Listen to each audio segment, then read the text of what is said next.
Primer grado. Historia. ¿Dónde y cuándo? El periodo de entreguerras y la Segunda Guerra Mundial.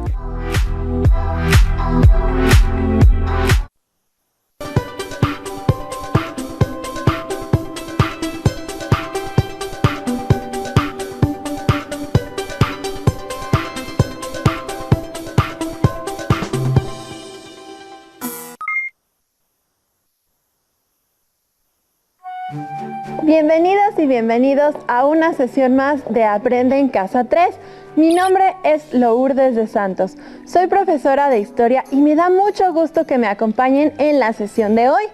Espero que estén aprovechando al máximo este tiempo para estudiar juntas y juntos, de forma que podamos continuar adquiriendo nuevos conocimientos y habilidades correspondientes a la asignatura Historia, primer grado de educación secundaria.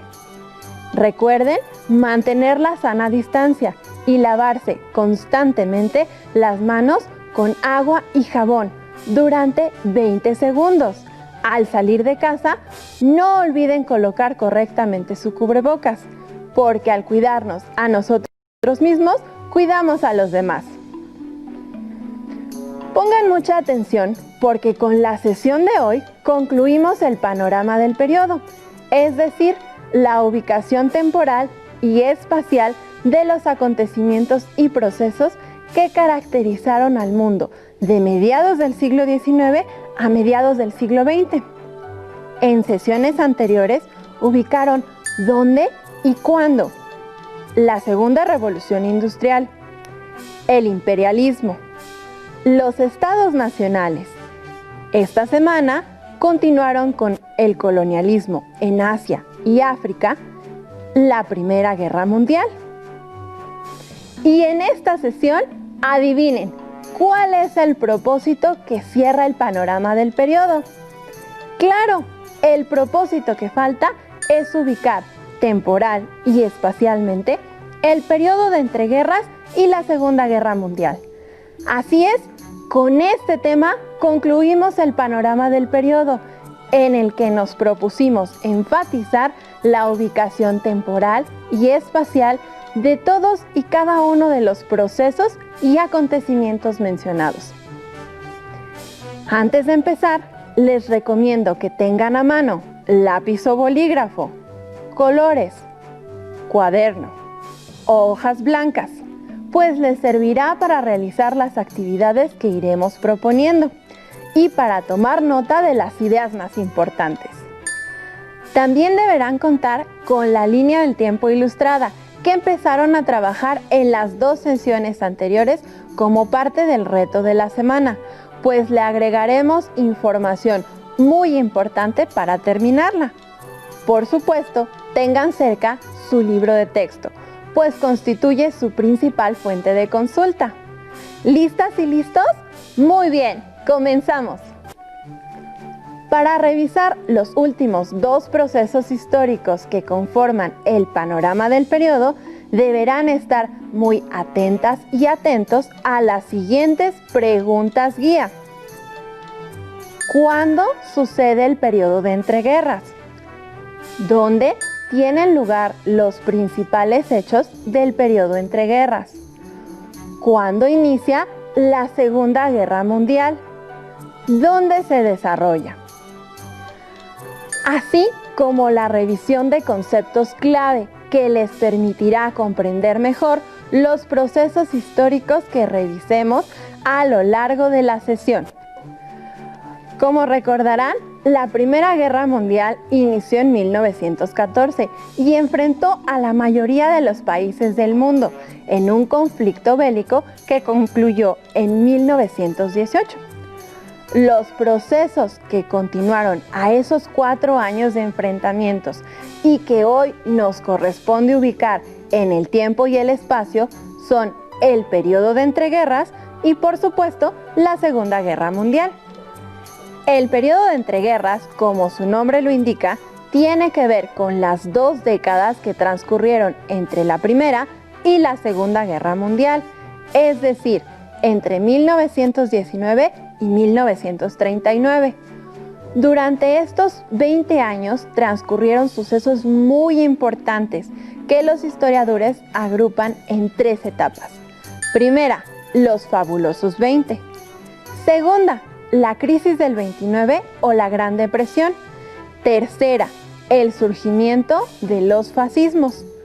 Recuerden que conforme vayamos revisando cada una de estas etapas, deberán ubicar cuándo y dónde sucedieron, así como los conceptos más importantes para que puedan completar el reto de la semana, que consiste en una línea del tiempo ilustrada. Comencemos por la etapa llamada los fabulosos 20, con lo sucedido principalmente en los Estados Unidos de América durante los años 20 y hasta 1929. Para conocer más sobre este periodo, les propongo realizar una lectura de un libro muy famoso que está situado precisamente en esa época y se llama El Gran Gatsby, de F. Scott Fitzgerald. Mientras realizamos la lectura, identifiquen la siguiente información. ¿De dónde regresó el protagonista del relato? ¿A dónde decidió mudarse y por qué? ¿Quién era su vecino? ¿Cómo era la vida alrededor del protagonista? Me gradué en New Haven en 1915 y al poco tiempo participé en la Gran Guerra. Cuando regresé, me sentía aburrido. El Oeste Medio parecía ahora el raído extremo del mundo, razón por la cual decidí dirigirme hacia el Este y aprender el negocio de bonos y valores. Todos mis conocidos estaban en este campo y me parecía que podía brindarle el sustento a un soltero más. Mi padre aceptó subvencionarme un año y me vine para el Este definitivamente en la primavera del año 22. Lo más práctico habría sido encontrar alojamiento en la ciudad, pero como la estación era calurosa y yo acababa de abandonar una región de grandes campos y árboles acogedores, cuando un compañero de la oficina me insinuó que alquiláramos juntos una casa en un pueblo vecino, la idea me sonó. Fue azar que alquilé una casa en una de las comunidades más extrañas de Norteamérica. Estaba situada en aquella isla bulliciosa y delgada que se extiende por todo el este de Nueva York y en la que hay, entre otras curiosidades naturales, 2 formaciones de tierra insólitas. A 20 millas de la ciudad, un par de enormes huevos idénticos en contorno y separados solo por una bahía de agua salada de Long Island Sound. Yo vivía en el West Egg, el lugar de menos moda de los 2. Mi casa quedaba en la punta misma del huevo, entre inmensos palacetes que se alquilaban por 12 o 15 mil dólares la temporada. El de mi derecha era, visto desde cualquier ángulo, un enorme caserón, imitación perfecta de un hotel de ville, de algún pueblo normando con una torre a un lado, tan nueva que relucía bajo una delgada barba de hiedra silvestre, una piscina de mármol y 40 cuadras de jardines y prados. Era la mansión de Gatsby. Por sus jardines azules se paseaban hombres y mujeres cual chapolas, en medio de susurros, champaña y estrellas.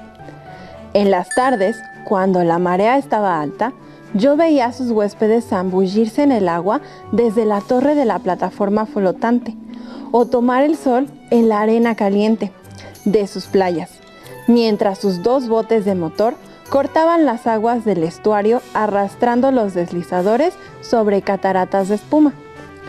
En los fines de semana, su Rolls Royce se convertía en ómnibus para traer y llevar grupos de la ciudad entre las 9 de la mañana y hasta mucho después de la medianoche. Y los lunes 8 sirvientes, incluyendo al jardinero adicional, trabajaban el día entero con escobas y trapeadoras, martillos y tijeras de jardinería, en la reparación de los destrozos de la noche anterior. Por lo menos una vez cada 15 días, un equipo de catering bajaba con una lona de varios cientos de pies y suficientes luces de color para convertir el enorme jardín de Gatsby en un árbol de Navidad. Sobre las mesas de buffet, guarnecidos con brillantes entremeses, se apilaban las condimentadas carnes frías contra las ensaladas con diseños abigarrados, los cerdos de pastel y los pavos, fascinantes en su oro oscuro. En el vestíbulo principal habían instalado un bar con tina barra de cobre legítimo, bien aperado de ginebras, licores y cordiales, olvidados hace tanto que la mayor parte de las invitadas eran demasiado jóvenes para distinguir los unos de los otros. Hacia las 7 de la noche llegaba la orquesta, que no era un conjunto de 4 o 5 pelagatos, sino todo un foso de oboes y trombones, saxos y violas, cornetas y flautines, bongos y tambores. Como se dieron cuenta, el protagonista acaba de regresar de la Primera Guerra Mundial y decidió mudarse a Nueva York, una ciudad ubicada al este de los Estados Unidos de América, para trabajar en el negocio de bonos y valores. Su vecino es Gatsby, el personaje que le da nombre a la novela, y que, como escuchamos, vivía en una mansión con lujos exagerados y constantes fiestas.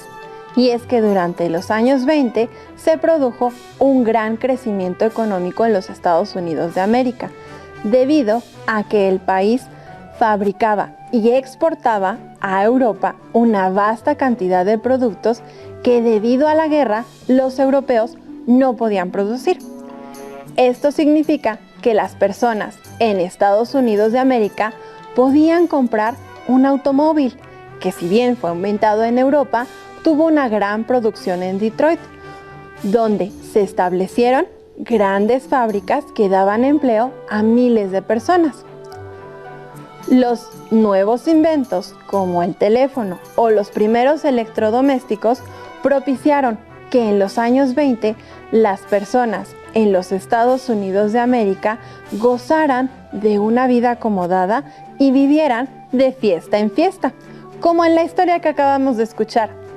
Sin embargo, los fabulosos 20 llegaron estrepitosamente a su fin en octubre de 1929. Se preguntarán, ¿qué sucedió? Ahora les explico. Gracias a la prosperidad económica que se vivió en los Estados Unidos de América, después de la Primera Guerra Mundial, las personas empezaron a invertir en la Bolsa de Valores de Nueva York, como el protagonista del Gran Gatsby.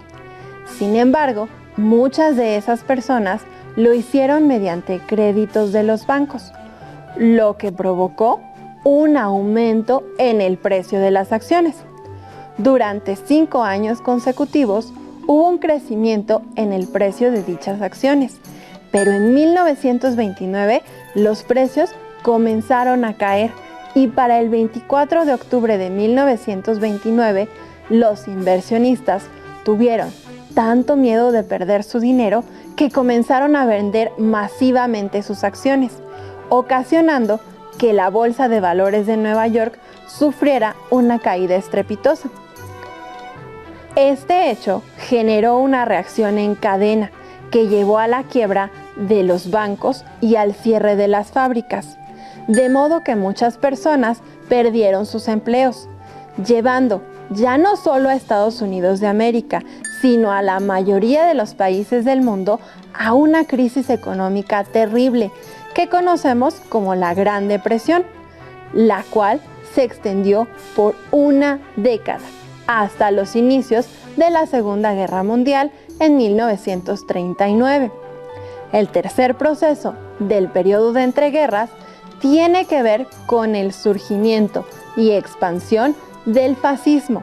Para conocer más sobre este proceso histórico, los invito a ver y escuchar el siguiente video. En el transcurso, traten de identificar la siguiente información. ¿Cuándo surge el fascismo? ¿A qué se oponía? ¿Quiénes son sus personajes más representativos y dónde gobernaron? ¿A qué otros lugares se extendió el fascismo? Ahora sí, corre video. El fascismo es un movimiento político que surgió en Europa en el periodo entre las dos guerras mundiales. Tuvo su mayor desarrollo en las décadas del 20 y el 30. Surgió como oposición a la democracia liberal de las potencias triunfadoras de la Primera Guerra y los movimientos obreros surgidos años después bajo los modelos marxista y anarquista. Adquirió matices particulares en los diversos países en los que se compenetró, aunque hay bastantes rasgos comunes. Sus casos más emblemáticos fueron la Italia de Benito Mussolini, la Alemania nazi de Adolfo Hitler y la España falangista de Francisco Franco. Se extendió por varios países de Europa, Latinoamérica e incluso el Extremo Oriente. Como pudieron darse cuenta, los gobiernos fascistas tuvieron lugar a partir de 1920 y se fortalecieron en la década de 1930, expandiéndose por Europa, Latinoamérica y el Extremo Oriente. Sus personajes más representativos fueron Adolfo Hitler en Alemania en 1933, Benito Mussolini en Italia desde 1922 y Francisco Franco en España a partir de 1936. Ya que sabemos dónde y cuándo tuvo lugar el fascismo, veamos ahora cuáles fueron sus principales características. Los países fascistas estaban gobernados por un partido único. El poder es ejercido por una sola persona, quien toma todas las decisiones del gobierno. Por ejemplo, en Alemania, el partido único era el partido nazi y la persona que ejercía el poder era Hitler. Dentro de estos estados fascistas no existían las libertades que analizamos durante el bloque 1, como la libertad de prensa, de expresión, de mercado o de profesión.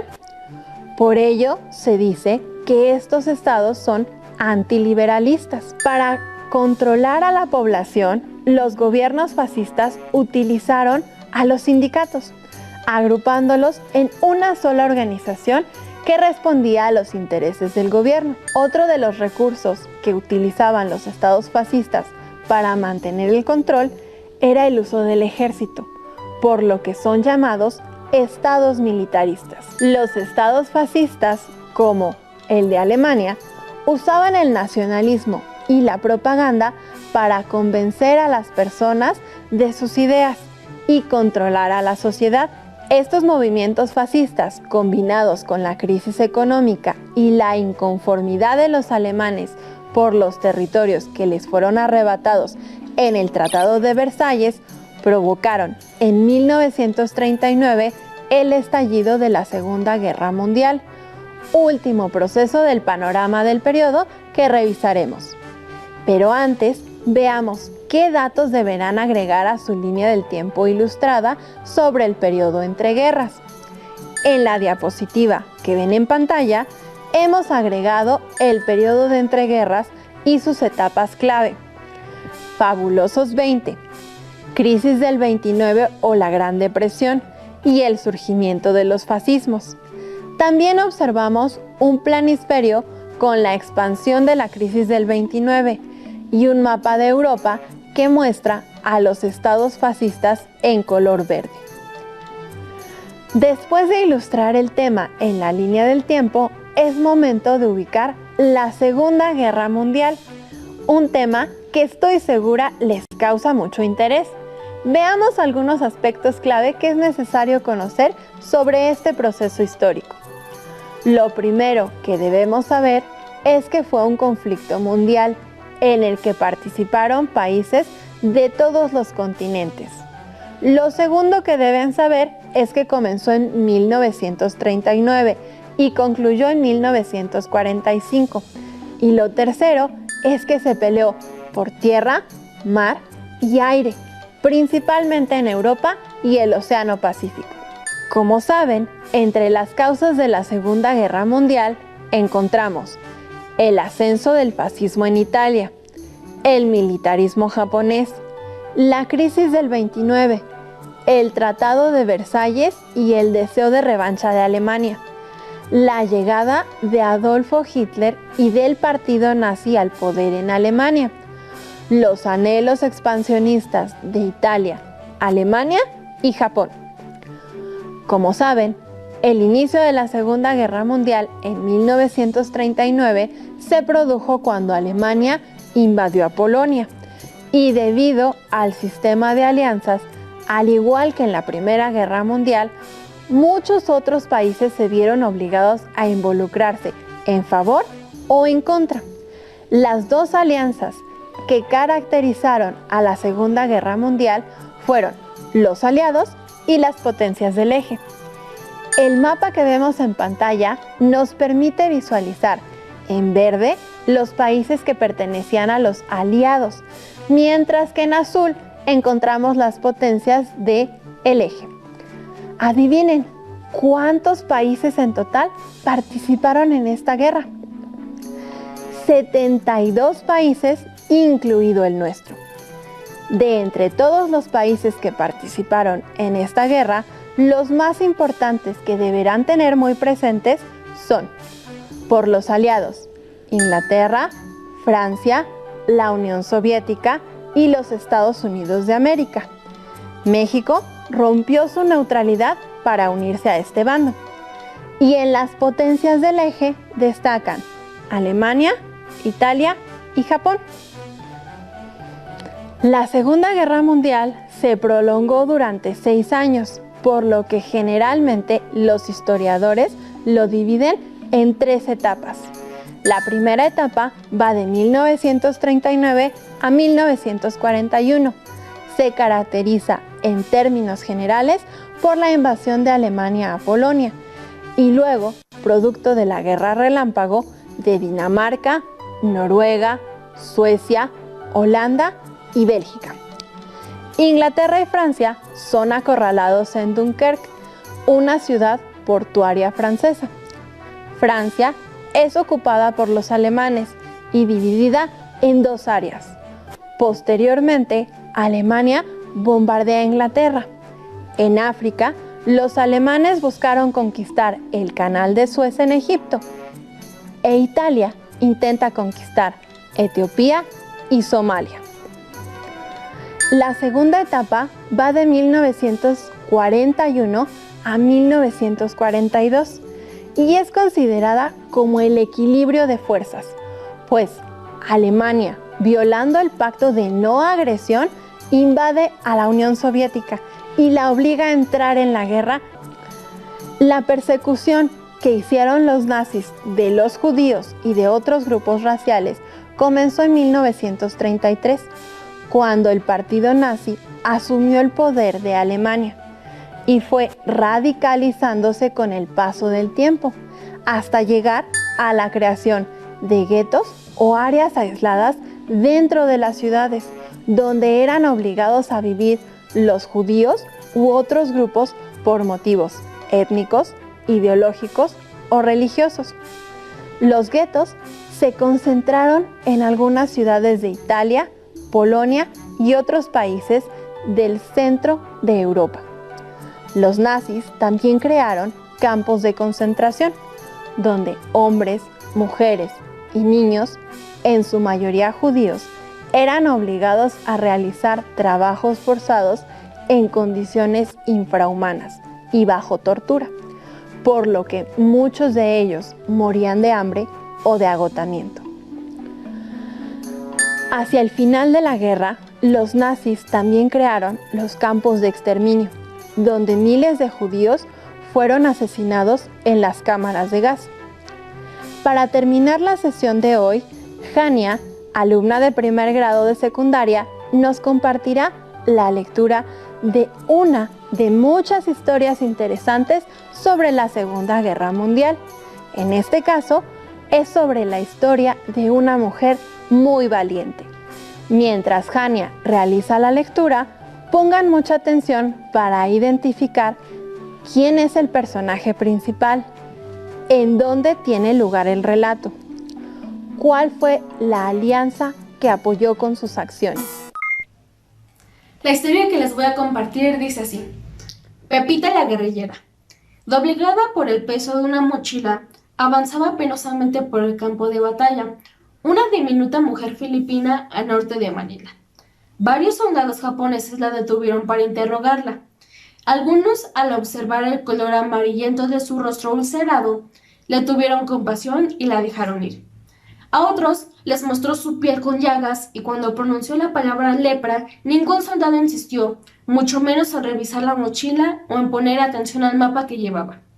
Huérfana de padre y madre, Pepita vivió de niña con su abuela en una plantación de cocos y más tarde con un tío en la ciudad de Manila, capital de Filipinas, en donde conoció al joven médico Matías Guerrero, quien años más tarde se convertiría en su esposo. En 1941, a Pepita comenzaron a faltarle las fuerzas y su cuerpo comenzó a hincharse. Los doctores le diagnosticaron la enfermedad de Hansen, mejor conocida como lepra, que hasta hacía poco en Manila implicaba que las personas tuvieran que ir por la calle tocando una campanita para que nadie se les acercara y sufriendo discriminación. 3 semanas después de su diagnóstico, los japoneses atacaron Pearl Harbor y Filipinas fue invadida por los japoneses. Pese a sufrir dolores y agotamiento debido a la lepra, cuando Pepita fue atacada por los soldados japoneses, se defendió valerosamente y gracias a ello fue reclutada como espía para brindar información a los Estados Unidos de América. Pepita se encargó de vigilar los muelles y cuarteles japoneses, contando cañones antiaéreos, recabando datos de las historias de soldados estadounidenses capturados a quienes llevaba alimento y, lo más importante, siendo mensajerita. Es decir, Pepita estaba encargada de llevar información a la resistencia. Se escondía en la selva y transmitía por radio información secreta al ejército estadounidense. La más peligrosa de sus misiones consistió en llevar un mapa al cuartel norteamericano de Calumpit, a 65 kilómetros de Manila, a través de un territorio custodiado por los japoneses. El mapa mostraba los campos minados que las tropas norteamericanas necesitaban para evitar la muerte de sus soldados. Dolorida y enferma, Pepita llevó el mapa a su destino, salvando así la vida de centenares de soldados norteamericanos y convirtiéndose en una de las espías más inteligentes y valerosas de la guerra. Fue condecorada con la medalla de la Libertad y de la Palma de Plata por parte del gobierno de los Estados Unidos de América. Gracias, Jania. Qué historia tan interesante, ¿verdad? En las próximas sesiones tendremos la oportunidad de conocer más historias como esta. Hemos terminado de revisar el tiempo y el lugar donde ocurrieron los últimos temas del panorama del periodo. Antes de despedirnos, Héctor, quien ha estado elaborando su reto desde casa, nos compartirá qué información agregó a su línea del tiempo ilustrada sobre la Segunda Guerra Mundial. Gracias, maestra. En mi línea del tiempo ilustrada ubiqué la Segunda Guerra Mundial, que va de 1939 a 1945. También coloqué los mapas de Europa y del Pacífico, donde se hicieron los principales combates. Además, anoté las siguientes ideas clave: el fascismo, militarismo y expansionismo como causas de la Segunda Guerra Mundial, los aliados y las potencias del eje como bandos combatientes y el Holocausto con la persecución de judíos por parte de la Alemania nazi. También incluí imágenes para ilustrar pasajes importantes de la Segunda Guerra Mundial. Como pueden observar en pantalla, de esta manera quedaría incluida la información de los procesos abordados en esta sesión. A continuación, les presentamos un ejemplo de cómo quedaría nuestro reto de la semana, con la línea del tiempo ilustrada ya completada, misma que les servirá de guía en el transcurso del bloque 2 para ubicar los datos sobre cuándo y dónde sucedieron los procesos históricos que habremos de analizar con mayor profundidad. Recuerden que pueden completar lo visto el día de hoy con fuentes bibliográficas, digitales o audiovisuales y por supuesto con su libro de texto. ¡Listo! Terminamos por hoy, aunque aún nos queda mucha historia por explorar y descubrir. No olviden compartir con su familia lo aprendido el día de hoy, porque al dialogar y reflexionar juntos,